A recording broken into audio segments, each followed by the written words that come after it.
کوردم نەتەوەم خاوەن وڵاتم، نەقیمی تاوجی سەر ڕۆژ هەڵاوتم، ئارارات بێشکەم زمانم، توانەوەم خەونە ڕەمزی هەرمانم، بوونم ڕۆژی ڕوون سمانەوە، بەرزم پشتم بە کوێستانەوە، مافم دەستێنم ڕەقیب شەرق بەرێ، باغی سەربەستیم هەر دێتە بەرێ. مامۆستا بێبەش پیرۆتی. دەم باش بینەرانی هێژای ئاروار تێڤێ لە هەر شوێنێکەوە چاو لە بەرنامەکەمان دەکەن، ڕێز و حورمەتی ئێمەتان پێشکەش. بۆ باسکردن لە بابەتێکی نوێی دیکە هاتینەوە خزمەتان لە درێژەی بەرنامەکانی خۆمانەدا. باسی ئەمڕۆمان ڕۆژی نێونەتەوەی زمانی زگماکی واتە زمانی دایکیە. بۆ ئەم مەبەستەش شاعری پێشمەرگە و نیشتمانپەروەر مامۆستا بێبەش پیرۆتی لەم بەرنامەیەدا هاوڕێمان دەمێنێتەوە. سڵاو ڕێز مامۆستا بێبەش، زۆر بەخێر بێن و سپاس لەوەی کە داواکەی ئێمەتان بۆم بەرنامەیە قبول کرد. ئێوەی بەڕێز، سڵاو لە هەموو بینەران و بیستەرانی ئازیز. زۆر سپاس. لەلایەن بەرنامەی خۆمانە و ستافی ئاروار تێڤێ بە بۆنەی ڕۆژی نێونەتەوەی زمانی دایکی پیرۆزبایی لە هەموو ئاخێبەرانی زمانی کوردی و ئەوانەی کە تەنانەت بۆ ساتێکی بێت خزمەتیان بە گەشە و نەشەی زمانی کوردی کردووە پیرۆزبایی دەکەین و هیواداری لە هەموو پارچەکانی کوردستان هەرچی زووتر مناڵانی چاوگەشی کورد دەرگای قوتابخانەکانیان بەڕوودا بکرێتەوە و بە زمانی کوردی بە زمانی دایکی خۆیان دەرسوانەکانیان بخوێننەوە و ئەو ستەمەی کە تا ئێستا لیان کراوە هەڵاوەردە هەرچی زووتر بتوێتەوە و پەردەی لەسەر لا بدرێت. مامۆستا بێبەش، ئەگەر ئیجازە فەرمونون بەر لەوەی بێمە خزمەتان کورتەیەک لە مێژووی ڕۆژی نێونەتەوەی زمانی دایکی پێشکەش بە بینەرانمان ئەکەین و دواتر دێمەوە خزمەتان. هەروەک دەزانن ڕۆژی نێونەتەوەی زمانی دایکی 21 فێوریە واتە 2 ڕەشەممە یان 3 ڕەشەممە کە ئەکاتە سبەی شەممە دیاری کراوە. مێژووی ئەم دەستنیشانکردنە کە لەلایەن یونسکۆوە لە ساڵی 1999 بە ئەنجام گەیشتووە ئەگەڕێتەوە بۆ ئەوەی سەردەمێک بەنگلادش وڵاتی بەنگلادش بەشێک بوو لە پاکستان و بە پاکستانی ڕۆژهەڵات ناوی ئەبردرا. لەوێدا سەرەڕای ئەوەی کە حەشیمەتێکی یەکجار بەرچاو بوون بەنگلادش یا بڵین ئەو دەم پاکستانی ڕۆژهەڵات، بەڵام پاکستانیەکان ڕێگەیان نەئەدا کە خەڵکی بەنگلادش یا ئەو ناوچەیە بە زمانی خۆیان کە بەنگالی بوو بخوێنن و بە زۆر زمانی ئوردویان بەسەردا ئەسەپاندن. ئەمەش لەلایەن بەنگلادشیەکانەوە کاردانەوەی لێکەوتەوە، چون نزیک بە 100% ئەوان زمانەکەیان زمانی دایکیان بەنگلادشی بوو. وە خوێندکاران چالاکیەکیان ئەنجامدا لە ساڵی 1952 و لەوەدا ڕوبەڕووی توندوتیژی بوونەوە و دەوڵەتی پاکستان ژمارەیەکی لێ کوشتن و ئەمە کاردانەوەی نێونەتەوەی بە دوواداهات و لەسەر داوای بەنگلادش کە دوایەوەی 20 ساڵ دواتر بوو بە دەوڵەت لە ساڵی 1970 لە ساڵی 1999 داوایەکیدا بە یونسکۆ بەشی پەروەردەی ڕێکخراوی نەتەوەی یەکگرتووەکان کە ئەم ڕۆژە ڕێز بگرن. یونسکۆش بە تێگڕای دەنگ ئەو ڕۆژەی پەسەند کرد واتە 21 فێوریە کە وەکو ڕۆژی زمانی دایکی قبول بکرێت. ئەو هۆکارانەی کە لەوێدا و ئەو بڕیاردراتەی کە لە یۆنسکۆ بۆ 21 فێوریە لەلایەن یۆنسکۆوە خرانە دەرەوە و لایەن زۆربەی وڵاتانەوە تەنانەت وڵاتانی داگیرکەری کوردستانیش کە ئێستا زمانی کوردیان قەدەغە کردووە لایەن ئەوانیشەوە هەروە ژۆکرا ئامانجەکانیان بریتی بوون لە پاراستنی ئەو زمانانەی کە مەترسی لە ناوچوونیان لەسرە پشتگیریکردن لە فێربوون بە زمانی دایکی بەرزڕاگرتنی جیاوازیە کولتوریەکان پەرەپێدانی گفتوگۆ لە نێوان کولتورە جیاوازەکان و هەر ساڵی بەرنامەگەلێکیان هەیە و لەودا دەوڵەتانی ئەندام لە یونسکۆ ڕائەسپێرن کە ڕێز لە مافی بەتایبەت ئەو نەتەوە کەمینانە بگرن کە لە وڵاتەکەیانە ئەژین تا زمانەکەیان نەکەوێتە بەر شاڵاوی توانەوە و چیتر سنووردار نەکرێت. جا ئێستا ئێمە بەر لەوە ئێمە بچینە وردەکاری بە دوای ئەوەدا بەم پرسیارەوە دێمە خزمەتان مامۆستا بێ بەش بەڕای ئێوە کە ئێوە چون بۆ خۆتان هەم شاعرن شاعر دیارە بە دەستێکی باڵای لە ئەدەب و وێژەی کوردیدا یا هەر زمانێک هەبێ یا لانی کەم ئەو بەرهەمانەی کێوە بوتانە دیارە کەسایەتێکی ناسراون بۆ ئێمە و بۆ بینەرانمان بەڕای ئێوە گرنگی زمان بۆ نەتەوەیەکی بێدەوڵەتی وەکو کورد چیە تکایە فەرموون. زۆر سپاس ئیجازەم بدە پێشێکی منی شەر بە بۆنەی ڕۆژی زمانی زگماکی یا زمانی دایک پیرۆزبایی لە هەموو تاکەکانی نەتەوەکەمان بەتایبەت ئەدیبان و نووسەران و هەمووی ئەو کەسانێک کە خزمەت بە زمانی کوردی دەکەن ئەم لێمان پیرۆز بێ. عەرز بێ لە پەیوەندی لەگەڵ پرسیارەکەتاندا ئەگەر باسی ئەوە بکەین کە دەوری زمانی دایک بۆ نەتەوە بێدەسەڵات نەتەوە بێدەوڵەتەکان تێ نەتەوەی کورد بەداخەوە وەک گەورەترین نەتەوەی جیهان و کە ئێستاش بەڕەسمی ناسراوە هەیە لە ئارادا هەیە بۆ پێیە وەک نەتەوەش بەداخەوە نەناسراوە بۆیە زمان زیاتر گرینگە. هەر نەتەوەیەک بیهێ ببێت بە دەوڵەت ئیستراتیژی خۆی هەیە ئەو ئیستراتیژیە یەکەنەوەی کە دەبێت ناسنامەی خۆی زیاتر کاتە بەرچاو زیاتر لە بەرچاوی دنیا و لە بەردیدی جیهاندا ئەو ناسنامەیەی کاتە ڕوو بۆەوەی کە هویەتی خۆی زیاتر بناسێنێ. زمان یەکێک لە قەگرینگەکانی ناسنامەکەمانە بۆ ئێمەی کورد کە تا ئێستا وەک ئارزم کردی بەداخەوە لە ڕادەی نێونەتەوەیشدا وەک نەتەوە نامناسیوین گرنگی زمان زیاتر وەک بەشێک لە شناسی نەتەوەیمان وە بەرچاو دەکەوێت بۆیە دەوری بەرچاو دەبینێ زمان لەگەڵ ئەوەی کە دەڵێن ئامرازی پەیوەندی گرتنە بۆ ئێمەی کورد تایبەتمەندێکی دیکەشی هەیە ئەویش ئەوەیە کە لە سەرانسەری مێژووی کوردماندا ئەو زمانە بەرپەلاماری دوژمنانی بووە بەرپەلاماری داگیرکەران بووە خۆی پاراستەوە کەوابوو ئەرچی گەورەی زمانەکەمان ڕۆڵی گەورەی زمانەکەمان خۆ پاراستن بووە. ئەو زمانەمان وەک ئەرزم کرد یەکێک لە لەقەکانی ناسنامەکەمانە بۆیە دەبێت زیاتر بناسێ بە جیهان بۆەوەی کە نەتەوەبوونی خۆمان سەلمێنین و کە نەتەوە کەشمان سەلما زیاتر هەوڵ بدەین بۆەوەی کە دەوڵەتی نەتەوەیمان پێک بێنین. بەڵێ زۆر سپاس مامۆستا ئاماژەیەکی جوانە فەرمووتان زمان شناس و نازنامەی نەتەوەی ئێمەیە و وەکو زۆر گەلانی تر نییە بە تایبەت ئەو گەلانی کە دەوڵەتیان هەیە زمان تەنیا وەکو ئامرازێکی پەیوەندیگرتن کەڵکی لێوەرگرن. بەو سەرەتایی کە عەرزمان کردن و باسی ڕۆژی نێونەتەوەی زمانی دایکمان لە 21 فێوریە یا 2 ڕەشەممە کرد بە بڕوای ئێوە دیاریکردنی ئەم ڕۆژە لەلایەن ڕێکخراوی یونسکۆوە تا چەندە ئەتوانێت پاڵپشت بێ بۆ گەشە و پاراستنی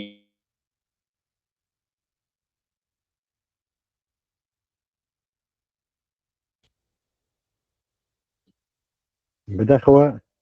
ڕاوەستا دەنگەکە بەڵێ پرسیارەکە دوو پات کەمەوە مامۆستا نەخێر تێگەیشتن لە کارەکەتان بێگومان ئەو ڕۆژە کە بە ڕۆژی زمانی زگماچی ڕۆژی نێونەتەوەی زمانی زگماچی ناسراوە بۆ ئێمە لەو بوارەدا دەتوانێت بۆ زمانی کوردیش کە وەک پاسمان کرد بەداخەوە تا ئێستا بە فەرمی نەناسراوە گرنگە و بۆیە ڕێزیشی لێ دەگرین و لەو ڕۆژەشدا حول دەدەین بۆ شێوانێک کە ئەرزم کردی زیاتر زمانەکەمان بناسێنین و لەسەری بدوێن و دەری بخین کە زمانەکەمان چەندە دەوڵەمەند و چەندە زیندە. بەڵێ دەر وەکو ئاماژەتان پێکرد یۆنسکۆ بۆ خۆی لە بۆنەی هەر ساڵیدا ئاماژە بە چەند خاڵێک ئەکا کە لەوە لەودا دەوڵەتانی ئەندام ڕائەسپێرێ کە لەناو تەنانەت پانتای قوتابخانەکاندا و خاڵانە جێبەجێ بکەن وەکو بڕێکوێر فەرموتان یا سیمینار بگرن یا تەنانەت جێژنی چکۆلە بگرن و منداڵانی ئەو کەمینانەی کە زمانەکەیان لە وڵاتە فەرمینیا جا وەکو زمانی کوردی وەکو زمانی تورکی لە ئەگە باسی ئێران بکەین یا زمانی عەربی زۆر شتیتر وە لەودا مناڵان هان بدەن کە بەنسبەت زمانی خۆیانەوە بێخەم نەبن یعنی گرنگی پێ بدەن وە سەرنجی ئەوان ڕاکێشن بۆ لای زمانی دایکیان. بەڵام ئێمە ئەبینین سەرەڕایەوەی ئەو وڵاتانە کە لە ڕێکخراوی یۆنسکۆش نوێنەری دایمی واتە سابتیان هەیە بۆ جۆرەش ئێمە ئەبینین ئەو شتانە ناکەن تەنانەت ئێمە نەماندیوە لە هیچ قوتابخانەیەکە بەتایبەت کە من بۆ خۆم لە ڕۆژهەڵاتی کوردستان زۆر سەردەمانشدا مامۆستا بووم حەولمانەدا ئەوانە جێژن بگرین تەنانەت ڕازی نەبوون پۆستێڕێکی لەو بارەوە چاپ بکەن و هەر باسیشی لێ بکەن. بەڵام ئێمە لە بەرامبەرە ئەبینین تەنانەت نەگیج باسی نەکەن ئێمە بەوەش ڕازی بووین بەڵام کردەوەی پێچەوانە نەکەن حەولی تواننەوەی نەدەن حەولی ئینکاری نەدەن بە بڕوای ئێوە مامۆستا بێبەش داگیرکەرانی کوردستان ترسیان لەوە چییە بۆ لەوە ئەبێ بترسن ئەوان بە بڕوای ئێوە؟ دەزانن داگیرکەران ماهیەتەکان ئەوە بۆ بە تایبەت لە دوای شەڕی جیهانی دووەمەوە کە ئاتاتورک لە تورکیا دەسەڵاتی بەدەستەوە گرت و جمهوریەتێکی ڕاگەیاند هەروەها لە ئێرانیشدا ڕەزا میرپەنج ڕەزا شاه دەسەڵاتی بەدەستەوە گرت ئەو دوانە بیر و باوەڕێکیان پەرە پێدا بیر و باوەڕەکە هەرچەندە بە حاڵەت پێم وابی بە ناسیۆنالیزمی ئێرانیا تورکی ناوی دەبن من وەک خۆم بە شوێنیزمی دەزانم ناسیۆنالیزم یا هەستینەتەوەی بیناتەوەی لەوەی پیرۆسترە کە بۆوانی پاسکەن کە و بیریان هەیە یا ئەو هەستیان هەیە کەوا بوو ئەو بیری شوێنی سیوان یەکێک لەو هۆیانە یەکێک لەو کارانەی کە دایانویستیکەن ئەوە بوو کە زمانی تورکی لە تورکیە و لە ئێراندا زمانی فارسی بەسەر هەموو نەتەوەکاندا و یەکێک لەوە زمانی کوردیدا زاڵ بکەن و لەو ڕێگەیەوە زمانی کوردی بتوێنەوە مەبەستیوان ئەوە بۆ دەزانن کە یەکێک لە کۆڵەکە گرنگەکانی ناسنامەمان زمانەکەمانە وەک حەولیان داوە نەتەوە بوونیشمان نەتەوەی کورد بەتەوەی ڕێکەچێتکەن ئەولیان داوە ناسنامەکەشمان لە نێو بەرن بۆیە پیان خۆش نەبوو پیان خۆش نەبە زمانی کوردی لە هیچ شوێنێکدا بەڕستنی بناسێ و تەنانەت لە نێو خۆشدا وەک جەنابیشت ئاماژەت پێکرد لە قوتابخانەکاندا قەدەغا زمانی بە زمانی کوردی یا بە زمانی زگماچی ئێمە دەرس خوێندرێ لەوە دەترسێن ئەگەر زمانی کوردی لە قوتابخانەکاندا یا زمانی دەرس کرێتەوە یا زمانی کوردی بەڕستنی بناسێ کەوابوو یەکێک لە ناسنامەکانی ما کەوتۆتە بەرچاو و بەشێک لە ناسنامەی ما ئەوان دانیان پێدا هێناوە دانیان بەنەتەوە بوونی کووردا هێناوە بەڵێ لەوە دەترسێن کە زمانی کوردی گەشە بکە لەو ڕێگەیەوە بەشەکانی دیکە وەک کەلتوری کوردی زیاتر بناسێ لەو ڕێگەیەوە مێژوشمان زیاتر دەرکەوێ ئەو کات نەتەوەبوونی ما زیاتر دەسەلمێ و ئەوان ناتوانن وەک لە پێشتر و لە نزیک بە 100 ساڵی ڕابردوو دانیشانیان داوە هەروە زاڵ بن بەسەر نەتەوەکەماندا و حاشامان لێ بکەن وا بوو ئەوان کە حاشاکەری ئێمەن هیچ شێوەیەک نیانوێ زمانەکەمان بە فەرمی بناسیە زمانی کوردی بناسێت دەترسێت بەڵێ دیارە ئێمەوەی ئەم ڕۆژانەش هەری بینین بە تایبەتی کاوەی دیمان لە ڕۆژاوای کوردستان یا ئەو دۆخی کە لە ڕۆژهەڵاتی کوردستان هەیە دیارەکە وەختێگەوان هێرشەکەنە سەر کورد مەسەلە کورد نییە کورد لە هەمووی مهمترەوەی کە جەنابیشت ئاماژەت پێکرد وەکو شناسی نەتەوەیی یەکێک لەوانە زمانەکەیەتی مێژوەکەیەتی وە زۆر شتی تر و بۆ ئەوان ئینکارکردنی ئەوە ڕەنگە لە دواترا بە جۆرێک ڕاحەتتر بێ ئەوان تەنانەت ئێمە ئەو وای واشی ئەبینین کە هەرێک لە بەشەکانی کوردستان بە جۆرێک ینی کولونیالیزە کراون بۆ ئەوانەگە زمانەکەیان بتوێنەوە ڕەنگەوە ڕاحەت بێت و ئێوەش ئاماژەیەکی جوانتان کرد بە سەردەمی هەم تورکیە و هەمەوەی کە لە ئێرانە بوو وەجیا لەوەش ئێمە لە ئێران سەرڕاوی کە بڕێک هیوا ئومێد هەیە و کە ناکرێ بڵێن بڕێک زۆریش بەداهاتوی ڕۆژهەڵاتی کوردستان بەڵام ئێمە دیسان ئەبینینەوە لەگەڵ ئەبینینەوە بەرەیەک خەریکە پێک دێ بووەوەی بیری شۆڤینیزمی خۆی دوو دیسان بچەسپێنێتەوە مەسەلەی ڕاسیسم و ئینکار دووبارە بگەڕێنەوە بۆ سەردەما بەڵام سەرڕای ئەوەش ئەتوانین ئایا بڵین مامۆستا بێبەش ئێمە سەرڕای ئەو هەمووە گرفت و کۆسبووەوەی بۆ سەر شناسی نەتەوەی ئێمەکە یەک لەوان زمان بووە کە بیتوێنەوە و لە ناوی بەرن ئایا ئەوان سەرکەوتوو بوون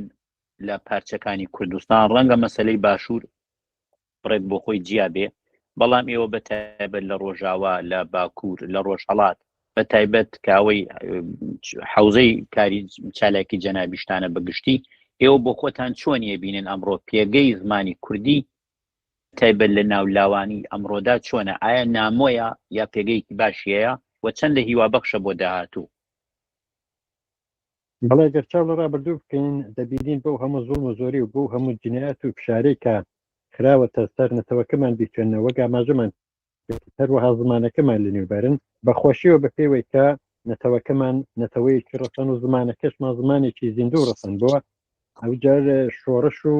شۆڕەجێڕی خەباتجێڕی حەز بە کوردایەتی بیری کوردایەتی نەیهێشتووە زمانەکە لە نێو کچێ هەولیان داوە زۆر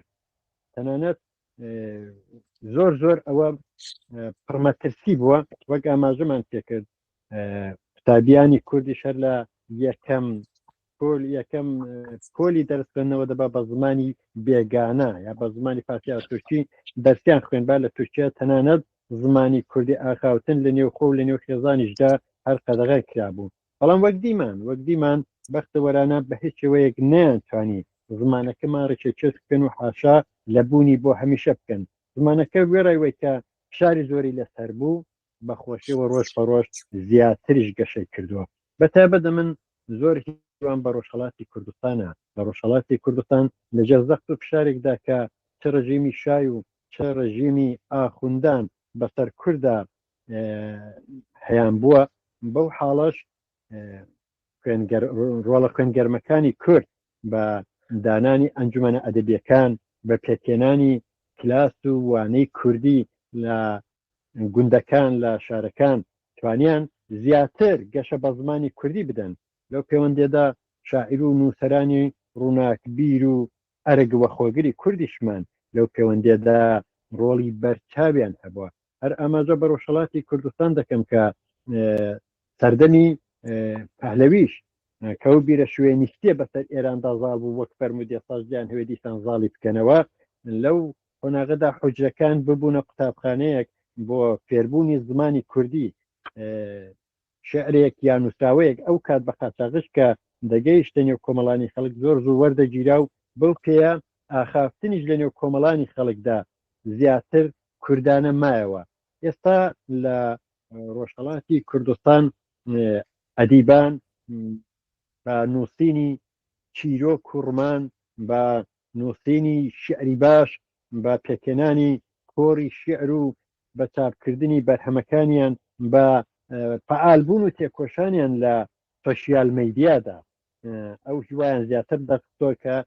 بە شوێرایی چاوی دوژمنانی نەتەوەکەمان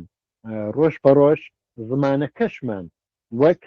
بیر و هەستی نەتەوەیمان لە گەشەسەندندایە نەک سەرکەوتونەبوون بەڵکو بە پێچەوانە مەبەستم دوژمنە سەرکەوتونەبوون بە پێچەوانەوە زیاتر بیر و باوەڕی کوردانە و گەشە پێدانی زمانی کوردی گەشەی کردووە لە پارچەکانی دیکەی کوردستانیش لە باشووردا وەک دەبینین کە لە سەردەمی بەعز بە زمانی کوردی ئازاد بوو لەم دوایانش دایدی زمانی کوردی بە باشی خزمەتی دەکرێت ڕۆژ بەڕۆژ زیاتر حەول دەدرێ کە گۆڤار و کتێبی کوردی زیاتر چاپ بکرێت لە قوتابخانەکاندا لە زانستگاکاندا بە زمانی کوردی دەرس دەخوێندرێ جێی هیوا و هومێدا من هیوادارم کە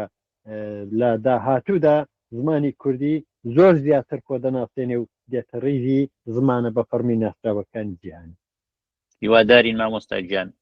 ئاماژەتان بە چەند خاڵێک کردیکان ڕێکخراوە مەدەنیەکان بوون کامڕۆ بەخۆشیەوە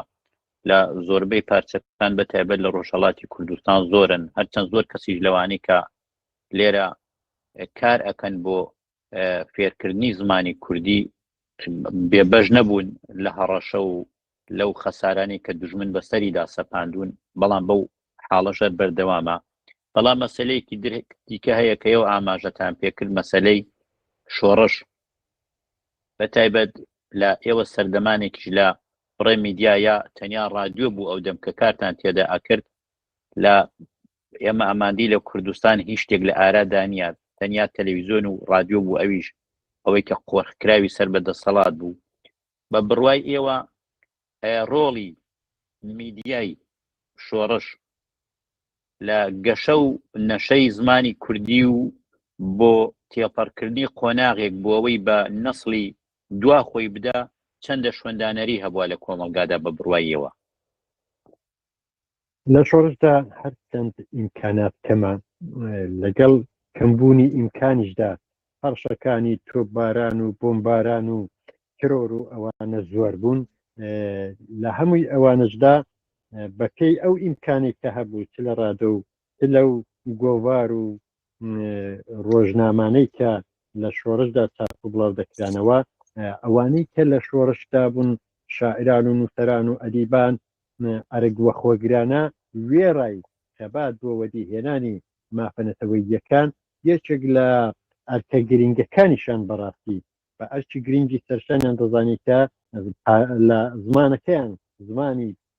کوردی بەپارێزن و لەگەڵ ئەوەشدا پەری پێ بدەن هەوڵ دەدرا کە زمانەکەمان ڕەوان ڕەسەن بە کوردی پەتی کوردیە کە ئەسیل بێ بنووسێ چونکە دەزانرا مەخاتب لە نێوخۆی وڵاتدا یا لە نێو وڵاتدا ئەو کەسان کە تامەزرۆی بیستنی کوردین بۆیە دەوری بەرچاوی هەبوو ئەو کوردی کە بڵاو دەبەوە سەرنجی بیسەران و خوێنەرانی بۆ لای خۆی ڕادەکێشا هەر ئەوەش بوون بە هۆی ئەوە کە زیاتر حەول بدرێ وەک ئاماژەشتان پێکرد ئەو ئەنجومەنە ئەدەبیانە پێک بێن ئەو کەسانی کە لە نێو جەرگەی دوژمندانە حەول بدەن تەنانەت گۆبارێکی وەک گۆباری سروا دابمەزێنن کە لە پەرەپێدان و گەشتەپێدانی زمانی کوردی لە فێربوون فێرکردنی لاوەکان و منداڵەکانمان بە زمانی کوردی دەورێکی گرنگی هەبێ شۆڕش وێڕایوەی کە نەیهێشت هاواری هەقوازانی نەتەوەکەمان کردێتەوە لەو بوارانشدا ڕۆڵی گرنگی گێڕا بەتابەت لەباری زمانیەوە چ لە وەک ئەزمکردن ڕادۆسی لە گوبار و ڕۆژنامەکاندا بە کوردی ڕەوانێکی کە دوور لە وشەی بێگانە حەول دەدرا تا دەکرێ وشەی بێگانە لە ئەدەبیاتەکاندا بەکارنێنن لە زمانەکاندا بەکارنێنن بۆی کە زمانەکەمان هەروە ڕەسەند بینێتەوە بەکەمی ناتوانێت ئەو ئەرکا بە تەواوی وەک ئەرزم کردن بەپێی کەمی ئیمکانات بەڕێوەبەرن بەڵام دیسانیش ڕۆڵی باشکە بوو بەڵێ ئاماژەتان کرد بە ناوەندی کە وەختە پیانەوەت ئینتشاراتی سەلاحەدین و ئەیوبی یا کاوەی بەرهەمەکەشی گۆڤارێ بوو بە ناوی سروا هاتە دەرەوە و زۆر کەسی وەکو خاوەن ئەوەی کە بڵین قەڵەم لەوێدا کاریانە کرد وەک مامۆستا هێمن جەلال مەلەک شاممار باغایی هەموو ئەوانە سەرمای گەل بوون بەڵام بە جۆرێک ئەتوانین بڵین ئەوەش ئەوە نەبوو کە بڵین خەڵاتێک بوو لەلایەن دەسەڵاتەوە درابوو بە کۆمەڵگەی کوردستان بەڵکو ئەوەش لە ژێر کارتێکەری و قورسایی هێزی شۆڕشدا بوو ئەو دەلاقەیان کردبووەوە لەبەر ئەوەی بتوانن تۆزێ لەو قورسایی شۆڕشێکی ڕەوای کوردستان کە هەبوو لەوە کەم بکەنەوە بەڵام بۆ مەسەلەی زمان زۆر کەس پێی وایە گرنگی خوێندنی مرۆڤ بە زمانی دایکی لە یەکەم ساڵەکانی چوون بۆ قوتابخانەوە دەست پێ دەکا و هەروەها وردە وردە پێی گەورە دەبێ و زانیاریەکانی پەرە ئەستێنێ. مرۆڤ بە زمانەوە دێتە دنیا و لە بازنەی زمانی خۆیدا دەژین، هەر زمانەشەوە خەم و شادیەکانی دەدرکێنێت. ئێمە بینیم زۆر کەس کە دڵی خۆشە بە زمانەکەی خۆی دڵخۆشیەکەی خۆی دەرەبڕێت کە دڵی ناڕەحەتە و یا کەسێک گەلاوێنێتەوە بە هەمان زمان ئەتوانێت لەگەڵ ئەوە هێور ببێتەوە. جا بۆیە ئان زۆر یەک لە دەسەڵاتەکانیش کە وەکو داگیری کوردستانی داگیرکەری کوردستان پێناسییانەکەین ئەوان پێیان وایە وەکو نیعمەتێک گەڵێن ئێمە کارمان بە زمانی خۆتانێ و زمانی کوردی ئازادە. بەڵام لەو لاشەوە زۆرێک لە چالاکان پێیان وایە ئەم ئازادیە کەفایەت ناکە، ئێمە داوا ئەکەین کە خوێندن بە زمانی کوردی بێت، چون بەشێکی ئەوەی یونسکۆش کە ڕایسپاردوون ئەڵێ پشتگیریکردن لە فێربوون بە زمانی دایکی، ئەوە فەرقی هەیە لەگەڵەوەی کابرا زمانی کوردی فێر ببێت، بە زمانی کوردی فێر بێت. بە بڕوای ئێوە مامۆستا بێبەش شوێندانەری خوێندن بە زمانی کوردی لەسەر کۆمەڵگای ئێمە چیا بە بڕواییەوە تکایە؟ شتێکی حاشا هەڵنەگرە مناڵێک کە لە تەمەنی 6 و 7 ساڵیدا دەچێت بۆ قوتابخانە، لەو 6 7 ساڵدا کە زمانی پژاوە زمانی بە وشەی زگماکی خۆی لە نێو بنەماڵەکەیدا پژاوە، کەوا بۆ ئاشنا بە وشانەیە کە فێری بۆ ئاشنا بە زمانی ئەو زمانە دەتوانێت پێ قسە بکە و شتیشی لێ وەرگێت پێی ببیستە کە دەچێتە قوتابخانە کە بە زمانێکی بێگانە لەوێن دەستی پێدەڵێنەوە دەناچار دەبێت لە پێشدا زمانێکی بێگانە فێر بێن. ئەو زمانە بێگانە هەتا فێر دەبێ بۆ خۆی وەپاشی دەخا و دوای دەخا، ناڵێ ئەو ئیستعدادەی کە هەیەی وەک پێویستە لە خوێندنەکەدا لە فێربوونی زانست و زانیاریەکەدا بەکاری بێنێت، چونکە بەشێکی زۆری لە توانایەکەی لەوەدا سەرکان دەکرێت کە زمانی بێگانەکان فێر بێت، زمانی بێگانەکانەوەی تا دەستی پێدەڵنەوە. بۆیە کاتێک کە قوتابی دەچێتە قوتابخانە لەو تەمەنە منداڵەیدا ئەگەر بە زمانی زگماکی خۆی بەو زمانیدا بەو زمانی کە دایکی فێری کردووە لە ماڵێدا قسەی پێ دەکەن دەرس خوێنێت جوانتریشی وەردەگری و جوانتریش دەتوانێت بەیانی کاو بیڵێتەوە. یەکێک لە خۆگرنگەکانی کە لە پێم وابێ بۆ ئەوەی هەوڵ دەدرێت لە قوتابخانەکاندا بە زمانی زگماکی دەرس خوێندرێ ئەوەیە بۆ داهاتوو لەباری پەروەردە و فێرکردنەوە بۆی هاسانتر بێ. لە لایەکی دیکەشەوە بە زمانی خۆیان کە دەرس خوێنن لە سەرەتای خوێندنەوە ئەوە دەتوانێت لە داهاتوودا هەر بە زمانەکەی خۆی باشترین بەرهەم بخۆڵکەنە باشترین خزمەت بەنەتەوەکەی لەو بوارەدا بکات. کەوابوو بەڵێ ڕۆڵێکی یەکجار زۆر گرنگ دەبینێ زمان کە لە سەرەتای دەستپێکردنی خوێندنەوە زمانی زگماکی بێت بەوی دەرسکردن بەڵێ زۆر ناجوورە و زۆریش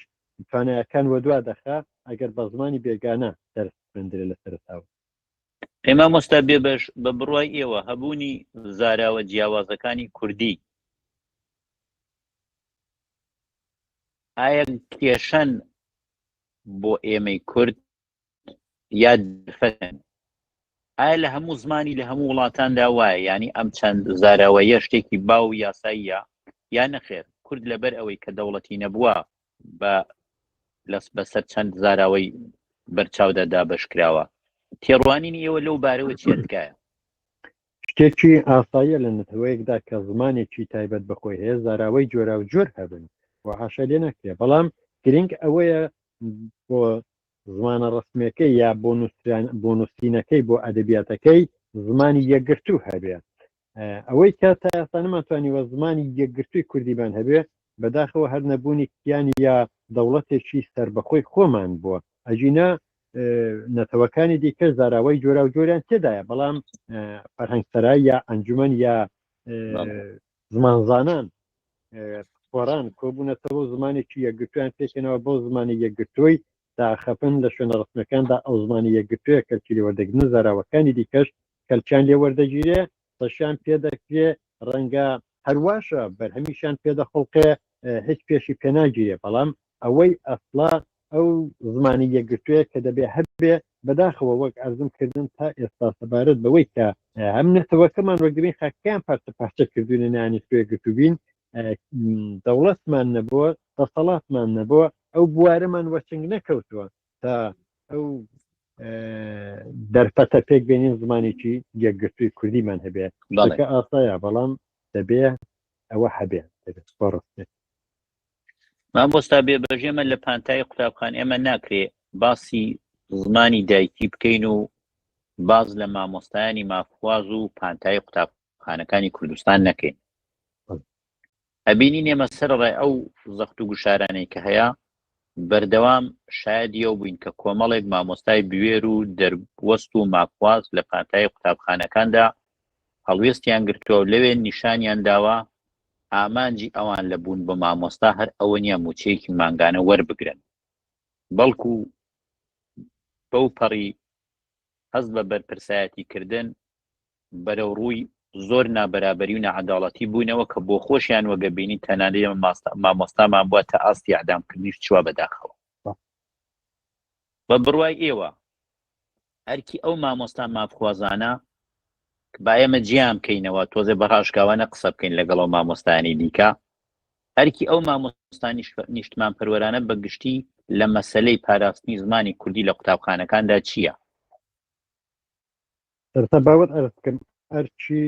هەر ڕۆڵە کوردێکی ڕاستەقینە لەم هەلومەرجەیدا کە کورتێدا دەژی ئەوەیە کە هەوڵ بدا پەرە بە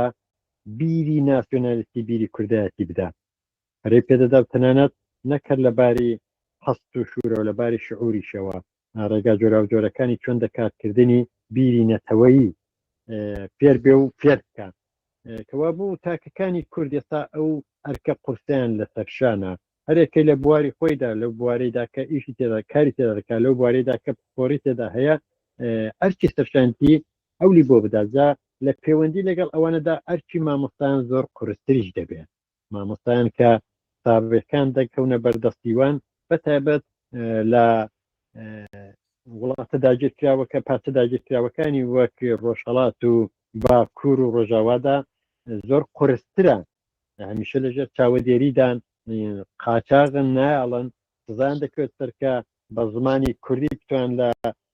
کلاسەکاندا وانەی کوردی بڵێنەوە یا دەرس بڵێنەوە بەڵام بەو پێش ئەوان دەتوانن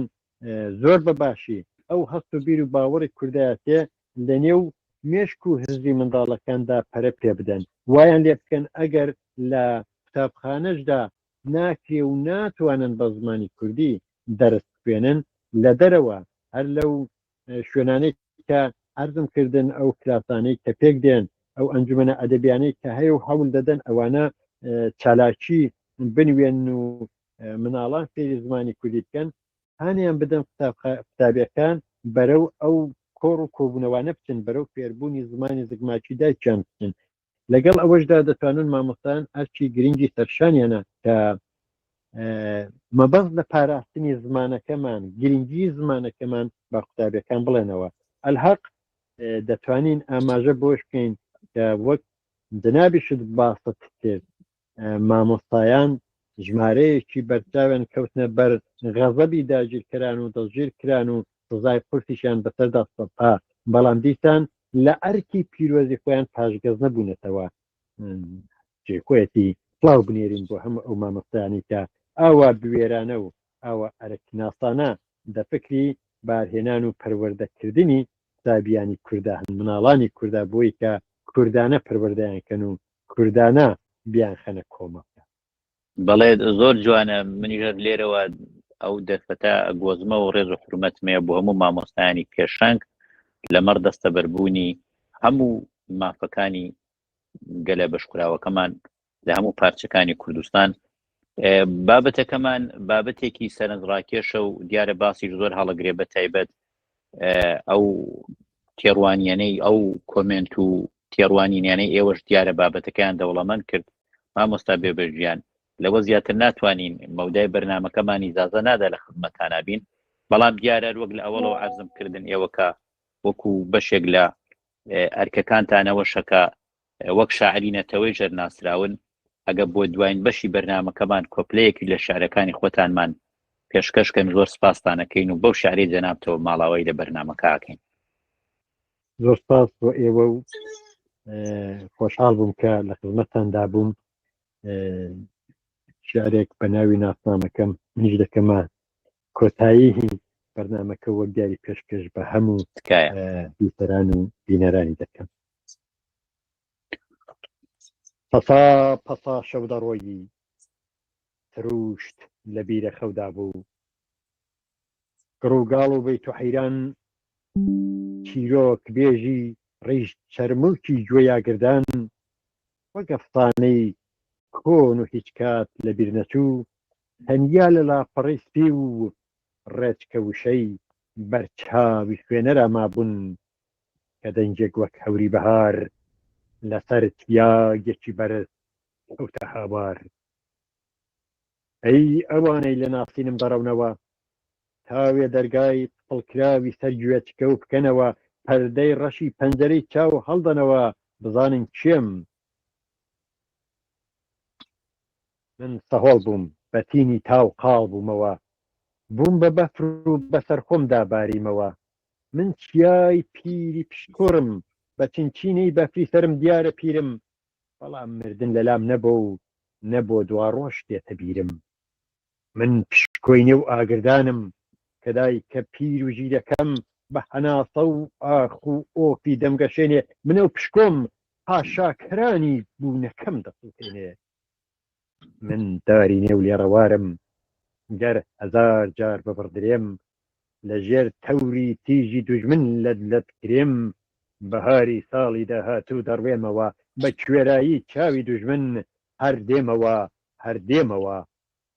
ئەی ئەوانەی لە ناسینم دەڕەونەوە، تاوێ دەرگای پڵکراوی سەر گوێچکە و بکەنەوە، پەردەی ڕەشی پەنجەرەی چاو هەڵدەنەوە، بزانن کێم. ئەمن کوردم بە فروچیا ئاو و ئاور دار و بەردم، مەڕەونەوە بەم ناسنەوە ئەمن کوردم. دەستەکانت خۆش بێ و هەردەم بژین بە سەرەفرازی مامۆستا بێبەرگیان. زۆر سپاس، ئێوەش سەلامەت و سەربەرز و سەرکەوتوت. تکایە بەڵێ بینەرانی خۆشەویست، بەم جۆرە هاتینە کۆتایی ئەم هەڵقێش لە بەرنامەکانی خۆمانە کە پەیوەندیدار بوو بە ڕۆژی نێونەتەوەی زمانی دایکی. هیوادارین لە داهاتوویەکی زوودا لەسەر هەموو دەرگەی قوتابخانەکانی کوردستان ئاڵای پیرۆزی کوردستان هەڵبدرێت و مناڵە چاوگەشەکانی نیشتمانەکەمان با گوتنەوەی سرودی خوایە وەتەن ئاواکەی لە دەوری یەکتر کۆبنەوە و ئاهەنگ و شادی بژێڕن. هەردەم سەرەفراز بن و تا بەرنامەیەکی تر ماڵاوە.